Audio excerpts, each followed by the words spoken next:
bismillaahi raxmaani raxiim soo dhowaada saaxiibayaal meel kastoo aad joogtaan qaybtan waxaan doonayaa inaan kugula wadaago warbixin iyo falanqayn aan isleeyahay wax badan ayaan ku ogaan doonaa warbixintan waxaan diiradda ku saarayaa isbedelada guud ahaan ee gobolka bariga dhexe gaar ahaan dagaalka iiraan iyo waxyaabaha uu sababay 5 siinaariyo oo la isleeyahay way ku soo gabagaboobi karayaa dagaalka u dhexeeya iiraan iyo maraykanka iyo sidoo kale israa'iil oo dhinaca kale ah suuragal ma tahay in dagaalkan lagu soo jiido dowlado kale oo gobolka ah maxay iiraan hubkeeda ugu culus ay ugu aadisay xarumaha nukleerka ee Israa'iil maxay ka baqanaysaa maxaa dhici karaya haddii iiraan laga dabageeyo qorshaha sida ay wax u socdaan iyo xogo kale oo aan isleeyahay qaybtan waad kaga bogan doontaan ayaan kugula wadaagi doonaa macluumaadkan ku soo dhowaada maracadda show laysaar muuqaalka la wadaag saaxiibadaada waad mahadsan tahay marka hore aan kula wadaago wararkii ugu dambeeyay kadibna waxaan aadi doonaa macluumaadka warbixinta imaaraadka carabta iyo baxrayn caawa waxay la kulmeen weeraradii ugu xoogganaa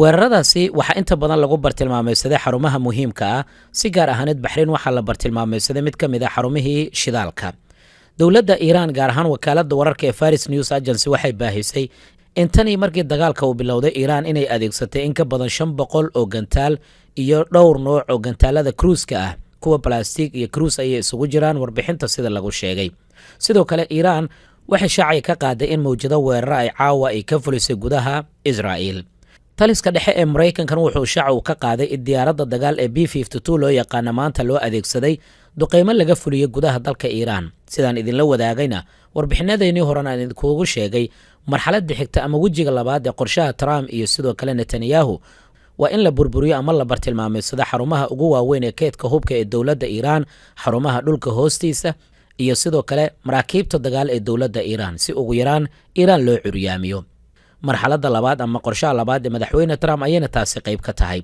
Trump isagoo caawa la hadlay wakaaladda wararkeeda Axios waxa uu daaha uu ka qaaday sida weli uu ugu rajawan yahay in isbedel maamul uu ka sameeyo gudaha dalka Iiraan marka la eego waraysigiisa wuxuu si gaar ahaaneed uu kaga hadlay Mujtaba Khamenei oo ah wiilka uu dhalay Ayatollah Ali Khamenei wuxuu sheegay inay ka warhayaan ninkaas inuu yahay musharaxa kaliya ee la dooran karayo laakiin wuxuu yiri taasi ma ah wax la aqbali karo wiilka uu dhalay Ayatollah Ali Khamenei waa nin odaga xitaa ka sii adag Trump marka wuxuu yiri ma aqbali doono hogaamiyaha cusub in uu ku dhaqmo siyaasadii Ayatollah Khamenei wuxuu ula jeedaa maamul haddii Iiraan loo sameynayo waxaan doonaynaa inuu noqdo mid ka awood yar maamulkii hore wixii aan rabnana qaadan karayo sidaa daraadeed wuxuu yiri waxaan rabaa si lamada sidii Venezuela inaan aniga saameyn ku yeesho maamulka cusub ee Iiraan loo dooranayo maxay kula tahay adiga aragtidaadana la wadaag wararka ugu dambeeya ee soo kordhay qaybtan diyaarinteeda intaan ku guda jirno qaybaha dambe ayaan kugula wadaagi doonaa laakiin markaan aan u soo laabano warbixinteenna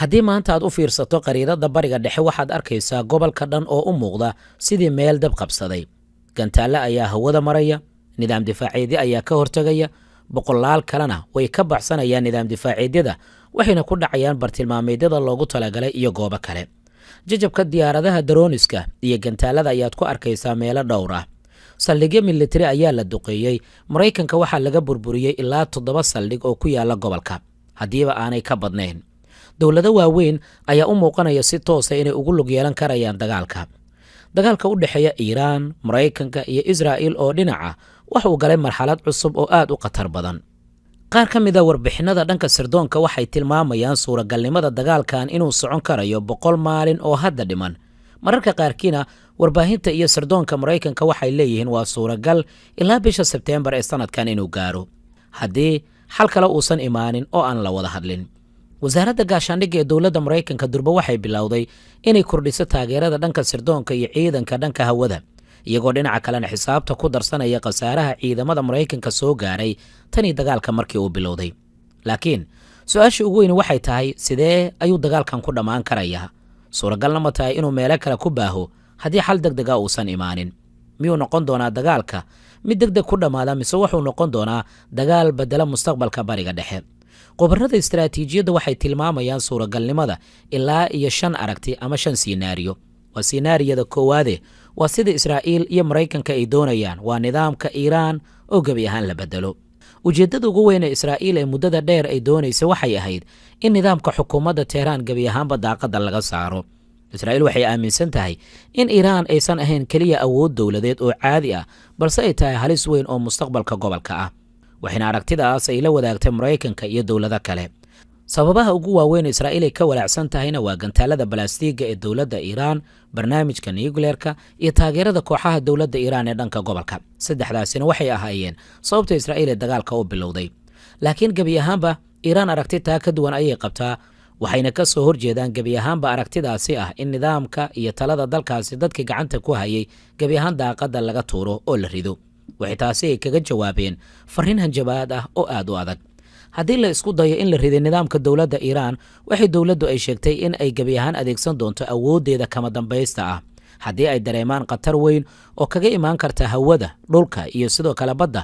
waxay ku hanjabeen inay adeegsan doonaan hubkooda ugu culus si ay xaalad kale ugu abuuraan gobolka Bariga Dhexe. saraakiil ka tirsan dowladda Iiraan waxay sheegeen haddii ay dareemaan cadaadiska sii kordhaya ee dowladda Iiraan ka dhanka ah in Iiraan ay beegsan doonto xarumaha nuclearka ee Israa'iil, gaar ahaan xarunta Daimona lagu magacaabo oo ku taalla gobolka Naqab loo yaqaano. Daimona waxaa la rumaysan yahay inay tahay halka Israa'iil ay ku karinayso ama ay ku bislaynayso barnaamijkeeda hubka nuclearka. waxaa la sheegaa inay tahay xarun qarsoodi ah oo mar hore lasoo bilaabay dhismaheeda. Iiraan waxaa saraakiisha qaar laga soo xigtay inay gebi ahaanba hubkooda halkaas ay ku jiheeyeen ama ay u jeediyeen haddii Israa'iil ay iswaasho, Maraykankana uu dhaqdhaqaaq sameeyo, ciidan dhanka dhulkana laga soo geliyo deegaanada Ciraaq oo la isku daya gebi ahaanba maamulka talada haya in la afgambiyo. waxay sheegeen awooddaas inay adeegsan doonaan. haddii goobtaani la weeraro, dagaalku wuxuu si degdeg ah isugu bedeli doonaa mid nuclear ah oo halis ah, kaas oo gobolka oo idil shucaaciisa uu ku baahi karo. aan kula wadaago macluumaad kooban oo Daimona ku saabsan. waa xarun dhismaheedii lasoo bilaabay sanadkii 1958. Faransiiska ayaa si qarsoodi uga caawiyay Israa'iil. rektarka nuclearkana wuxuu shaqo bilaabay sanadkii 1962 ilaa 64. waxaana wararku ay sheegayaan in halkaasi lagu shaqaynaya tan iyo sanadkii 1967.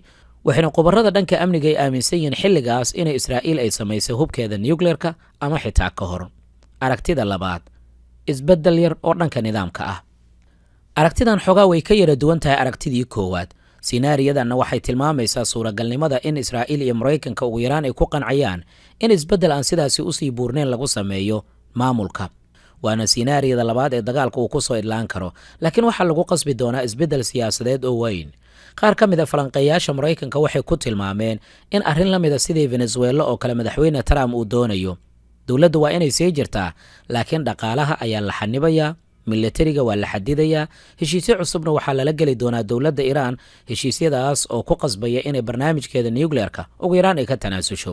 sababta qaar ka mid a khubarada Maraykanka ay u taageereen sinaariyadani waxay tahay in xoogaa ay ka yara cabsi qabaan burburka Iiraan inuu keeni karayo fowdo ka weyn midii dhacday sanadkii 2003 markii nidaamkii Ciraaq la burburiyey. sinaariyada saddexaad, in dagaalka Iiraan ay ka badbaado. Iiraan ma ahan dal sahlan. waxay leedahay mid ka mid ah hubkeeda ugu culus uguna waaweyn marka la joogo Bariga Dhexe. waxay haysataa kumanaan diyaarada daroonis ah, boqolaal gantaale balaastiga, hubka noocyadiisa kala duwan iyo taageero ay ka heshay dowladaha Ruushka iyo Shiinaha ka hor dagaalka.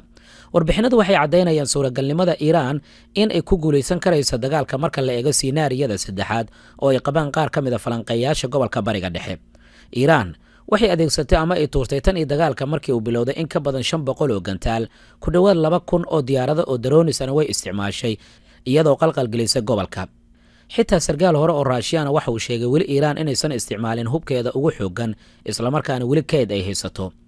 maantana waxay adeegsatay mid ka mid a gantaaladeeda ugu halista badan nooca loo yaqaano Khorramshahr, waxaana gantaalkaasi la sheegay inuu awooddiisa aad u sarreeyo iyadoo ku bartilmaameysatay saldhigyada Maraykanka. gantaalkan miisaankiisa aad ayuu u culus yahay, waxaana uu qaadi karayaa madax qarax oo mararka qaarkii dhowr madax oo kale isu bedeli kara. sinaariyada saddexaad marka waxay dhigaysaa suuragalnimada Iiraan awooddeeda dhanka hubka, farsamada ay isticmaalayso iyo sidoo kale sida ay saaxiibadeeda gobolka ugu caawin karayaan inay guulaysato inay tahay wadada kaliya ee guusha u horseedi karta dowladda Iiraan. taasina waxay dhabarjab weyn ay ku noqon doontaa Maraykanka iyo Israa'iil. inkastoo ay isticmaaleen hubkooda ugu culus oo xarumo badan ay burburiyeen, haddana sinaariyadaas ayaa ah midda ay sida weyn u hadalhayaan falanqeeyaasha Bariga Dhexe. sinaariyada afraad waa dagaal gudaha ah oo Iiraan laga abaabulo dhexdeeda. falanqeeyaasha qaar waxay qabaan suuragalnimada haddii saddexda sinaariyo ee hore aanay suuragelin inay tani ka fakerayaan Maraykanka iyo Israa'iil. tani waxay tahay in qaar ka mid a qowmiyadaha kala duwan ee dalkaasi Iiraan la hubeeyo, isla markaana ay dagaal ay la galaan Iiraaniyiinta, sida kooxaha kurdiyiinta, kooxaha azariska loo yaqaano ee Azerbaijan ka soo jeeda, kooxaha Bulujiska ama reer Bulujistan oo gobolka ee dhanka xuduudda dhaca ee Afghanistan iyo Pakistan iyo qowmiyada kale. haddii dagaalka uu ku sii dheeraadana waxaa dhici karaysa in kacdoon gudaha ay abaabulaan dowladaha reer galbeedka, kacdoonkaas oo ay dowladaha qaar aad u taageersan yihiin. waxaa jira warbixinno sheegaya in kooxaha kurdiyiinta ku sugan waqooyiga Ciraaq inay qaarkood ay diyaar u yihiin inay ka faa'iidaystaan xaaladda si ay uga helaan dal madax bannaan. madaxweyne Trump ayaana laba daran mid doora ku yidhi kooxaha kurdiyiinta ee halkaasi ku sugan, ama inaad la safataan Maraykanka ama dhanka Iiraan inaad ka soo jeesataan. waxaa la sheegay sirdoonka CIA-da Maraykanka iyo Mossad inay doonayaan inay taageeraan kooxahan si ay ugu yaraan dagaal cusub ay uga furaan ama aag kale uga furaan dowladda Iiraan. laakiin arrintan waxay cabsi ku abuurtay dowladda Turkiga. sababtu maxay tahay? haddii kacdoonka kurdiyiinta dib uu u bilowdo ama uu ka bilowdo gudaha dalka Iiraan, wuxuu ku faafi karayaa Syria, Ciraaq iyo Turkiga. tanina waxay noqon kartaa dagaal qowmiyadeed oo cusub oo gobolka ka dhaca. sinaariyada shanaad, in dagaalkan uu ku baaho gobolka oo dhan, waa midda ugu khatarta badan marka laga hadlayo dagaalka hadda socda. waa in dagaalkan uu ku faafo guud ahaan gobolka bariga dhexe. waxaa hore u muuqanaya calaamadahaas oo Xisbullah ayaa weerarka ku soo biirtay, xiisad ayaa ka taagan Khaliijka. Iiraan waxay diraysaa hanjabaado ah inay weli weerari karayso saldhigyada Maraykanka ee gobolka. haddii dagaalka uu ku fidana waxaa suuragal inay ku lug yeeshaan Imaaraadka Carabta, Sacuudiga, Qatar iyo Turkiga, iyo xitaa quwadaha waaweyn sida Ruushka iyo Shiinaha. dalalka qaar ee gobolkana xaalad adag ayay wajahayaan, si gaar ahaaneed dowladaha Khaliijka oo yaab ayaa u daaran. hal dhinac marka aad eegto waxay saaxiib la yihiin Maraykanka, laakiin dhinaca kalena waxay ka cabsi qabaan dagaalkan inuu ku baaho dhulkooda. saldhigyada Maraykanka ee gobolkan waxay noqdeen bartilmaameedka koowaad. xarumaha shidaalka sida Aramco iyo xarumo kalena waa la bartilmaameedsaday. taasina waa sababta dalal badan oo Khaliijka isugu dayayaan inay ka fogaadaan dagaalka. marka laga yimaado dhinacyada dagaalamaya yay tahay cidda ku guulaysan karaysa dagaalkan oo aanan qayb ka ahayn dagaalka. waxaa loo aqoonsaday Ruushka iyo sidoo kale Shiinaha, inkastoo Ruushka uu xoogan yahay. warbixin wargeyska Wall Street Journal uu qoray waxaa lagu sheegay in Ruushka uu noqon karayo guulaystaha weyn ee aamusan dagaalka marka laga hadlayo. sababtoo ah Maraykanka iyo xulafadiisa waxay isticmaalayaan boqolaal gantaal oo Patriot ah si ay gantaalada dowladda Iiraan uga hortagaan. laakiin gantaalada Patriot waxaa sidoo kale aad uga baahan Ukraine si Ruushka looga difaaco. sidoo kalena waxay u noqon kartaa fursad kale oo halkan looga mashquuli karo. gudaha Maraykanka markaad eegto dagaalka hadda socda waa lagu kala qaybsan yahay. qaar ka mid ah siyaasiyiintu waxay leeyihiin Iiraan waa khatar weyn, waana in la joojiyaa. laakiin qaar kale ayaa waxay taagan yihiin dagaalkan wuxuu noqon karayaa mid aad u dheeraada oo dani Maraykanka aysan ugu jirin. dad badanna waxay ka cabsi qabaan in dagaalkan uu noqdo Ciraaqda cusub oo la isku arki karo. adigu maxay kula tahay? dhammaan siinaariyadan marka laga yimaado aragtidaada qaybta hoose ku reeb, like sar muuqaalka la wadaag saaxiibadaada. waad mahadsan tahay.